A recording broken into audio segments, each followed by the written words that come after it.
안녕하세요. 1학년 사회 17번째 디딤 영상 시간을 시작하겠습니다. 자, 우리가 저번 시간에는 합리적 선택이란 어떤 선택이 합리적 선택인지 그걸 공부했습니다. 그래서 기회비용을 최소화로 하는 게 합리적 선택이고, 매몰 비용을 고려하지 않는 것이 합리적 선택이고, 같은 비용이면 편익이 큰 것을 선택하는 것이 합리적 선택이라는 얘기를 했고, 그 다음에 이렇게 합리적 의사결정 단계 5단계에 대해서 공부를 했습니다. 자, 학습지 56조 합리적 선택의 한계에 대해서 공부를 하도록 하겠습니다. 선택의 효율성만을 추구하다 보면 공공의 이익이나 규범 준수를 놓칠 수가 있는 거죠. 그래서 우리가 효율성만을 추구하는 그런 개인의 합리적 선택이 사회 전체적으로 볼 때는 효율적이지 않은 경우가 나타난다는 겁니다. 그래서 시장 경제의 원활한 작동을 위해서는 어떤 효율성만을 추구하면 안 되고, 공정한 경쟁의 틀 안에서 효율성과 공공성, 다른 말은 뭐 형평성 이런 말이라고 얘기할 수 있겠네요. 공공성이란 말은. 그래서 이 효율성과 공공성이라는 두 측면을 동시에 고려할 때 우리가 올바른 선택을 할 수 있고, 사회 전체의 어떤 이익에도 반하지 않을 수 있다. 이런 얘기를 56쪽에서 하고 있습니다. 자, 그러면은 교과서 146쪽, 147쪽에 있는 자, 타인을 의식하는 비합리적 소비 행태에 대해서 얘기하도록 하겠습니다. 자, 먼저 시장에서 개인들은 희소한 자원을 어떻게 하면 효율적으로 사용할 수 있을지를 고민하여 합리적인 선택을 하죠. 하지만 개인들은 합리적인 선택을 합리적이지 못한 선택을 하기도 하는데, 자, 그런 사례들을 한번 알아보도록 하겠습니다. 자, 먼저 편승 효과라는 게 있습니다. 영어로는 밴드웨건 이펙트라고 합니다. 그래서 다른 사람들이 가지니까 나도 가져야지. 친구 따라 강남 간다 라는 속담이 있죠.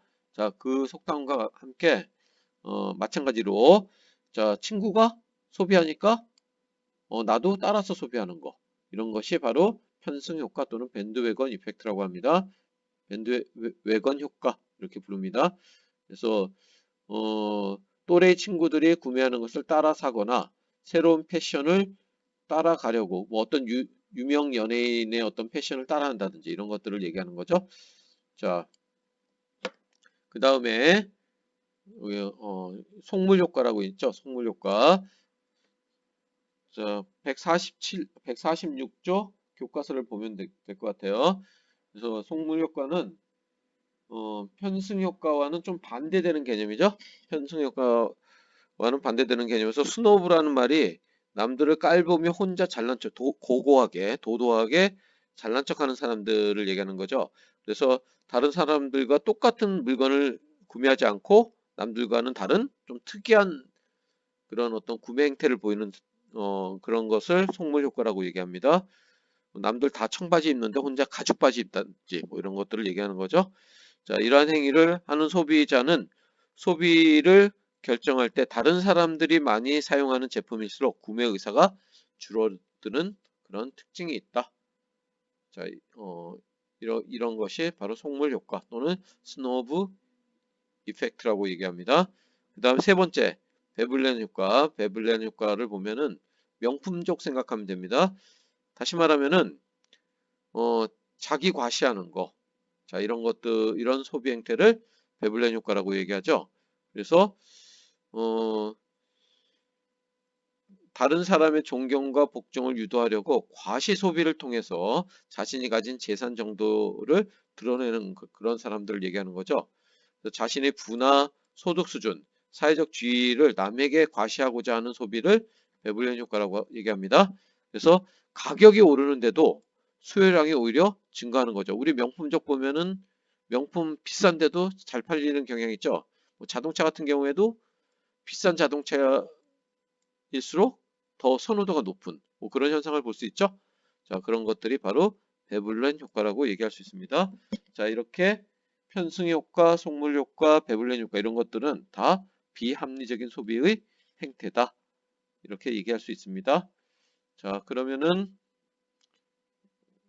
자, 학습지 59쪽에 있는 개념 체크 문제와 그 다음에 확인 문제 같이 풀어보도록 하겠습니다. 자, 중국의 순자가 인간은 가난하면 부유해지기를 바라고 얇으면 두터워지기를 바라며 복이 흉하면 아름다워지기를 바라고 좁으면 넓어지기를 바란다. 자, 인간의 욕심은 끝이 없다라는 걸 얘기하는 거죠. 그 다음에 두 번째, 인간의 욕구는 무한한 데 비해 그 욕구를 충족시켜줄 자원은 상대적으로 한정돼 있다는 거. 이거는 자원의 희소성과 관련된 얘기네요. 그 다음에 인간에게 꼭 필요한 공기는 자원의 희소성이 있을까 없을까 했는데, 자, 요즘은 대기 오염으로 인해서 깨끗한 공기가 많이 부족하게 됐죠. 그래서 깨끗한 공기는 희소성이 있다라고도 우리가 얘기할 수 있을 것 같습니다. 그래서 공기도 시장에서 거래가 되고 있죠. 자, 그런 경우에 이 공기는 무상재가 아니라 경제재라고 얘기할 수 있습니다.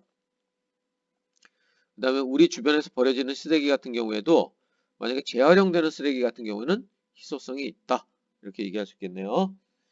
그 다음에 경제 문제가 발생하는 이유 했는데, 자, 경제 문제는 왜 발생하죠? 바로 자원의 희소성 때문에 그렇다. 자원이 무한정 있으면 이런 경제 문제가 발생하지 않겠죠. 그 다음에 모든 선택에는 대가가 있다. 자, 이 선택의 대가는 그것을 얻기 위해 포기한 것을 의미하는데, 이를 뭐라고 했죠? 바로 기회비용이라고 얘기합니다. 자, 내가 포기해야 되는, 어떤 걸 선택했을 때 포기해야 되는 여러 가지 대안 중에서 가장 가치 있는 대안. 이게 바로 기회비용이 됩니다. 합리적 선택이란 경제 주체들이 어떻게 선택하는 것을 말하는가 했는데, 바로 경제 원칙에 맞게 하는 선택을 얘기하고, 이 경제 원칙이라는 건 뭘 얘기할까요? 그렇죠? 최소의 비용으로 최대의 만족, 효용을 얻게끔 하는 거. 이게 경제 원칙이라고 볼 수 있겠죠. 우리 주변에서 합리적인 선택이 이루어지지 않는 사례, 충동 구매라든지 홈쇼핑 중독이라든지, 자, 이 외에 또 어떤 사례가 있는지는 수업 시간에 함께 발표하는 시간을 갖도록 할게요. 자, 그 다음 확인 문제 들어가겠습니다. 5번 문제. 밑줄 친 부분에 관한 옳은 설명을 보기에서 고른 것은 합리적 선택에 관한 얘기가 있네요. 편익이 기회비용보다 커야 된다. 이 기회비용은 비용의 개념이죠. 편익이 더 커야 된다는 얘기 했었죠. 자, 기억 맞고. 그다음 기회비용이 가장 큰 대안을 선택해야 된다 했는데, 자, 기회비용은 어, 최소화하는 것이 합리적인 선택이다. 이런 얘기했죠? 기회비용을 최소화하는 것이 합리적인 선택이라는 걸 기억해 주시기 바랍니다. 그 다음에 모든 선택에는 비용과 편익이 동시에 존재한다. 맞는 얘기 되겠죠? 리을은 왜 틀렸을까요, 그럼? 자, 리을은 여기 절대적이라는 말이 틀렸네요. 자, 사람들의 욕구에 비해 자원이 상대적으로 부족한 희소성 때문에 비롯된 거죠. 비롯된 게 바로 어, 경제 문제가 되겠습니다.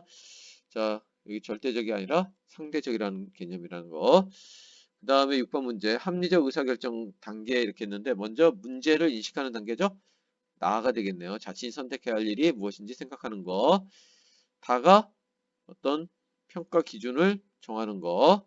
그 다음에 그 평가 기준에 따라서 대안을 탐색하는 단계, 정보를 수집하고, 가. 그 다음에 그에 따라서 대안을 평가하는 단계, 비용 편익 분석에 따라서 대안을 평가하는 단계가 마가 되겠죠. 그 다음에 대안을 선택하고 구매하는 단계, 라가 되겠습니다. 그래서 정답은 4번이 되겠습니다. 다음 사례에서 갑의 해외여행에 따른 기회비용은 얼마인가 했는데, 자, 기회비용은 선생님이 뭐라고 그랬죠? 명시적 비용과 암묵적 비용으로 나눈다 라고 얘기했죠. 자, 여기서는 해외여행 경비로 200만 원. 자, 이거 눈에 띄는 비용이죠. 그러니까 이게 명시적 비용이 되겠고 200만 원이. 그 다음에 5일간, 자, 내가 해외여행을 가지 않았으면 100만 원을 벌 수 있었던 거죠. 근데 해외여행을 가고 이걸 포기한 거죠. 이게 바로 암묵적 비용이 되겠습니다. 그래서 이거를 합쳐야 되니까 100만 원과 200만 원을 합쳐서, 자, 300만 원이 바로 기회비용이 되겠습니다. 네, 8번 문제. 자, 보건소 운영을 계속해야 될까? 경제는 효율성이라는 날개와 형평성이라는 날개로 나눈다는 얘기, 어, 이루어진다는 얘기 했었죠. 자, 여기서 갑은 뭐라고 얘기하고 있습니까?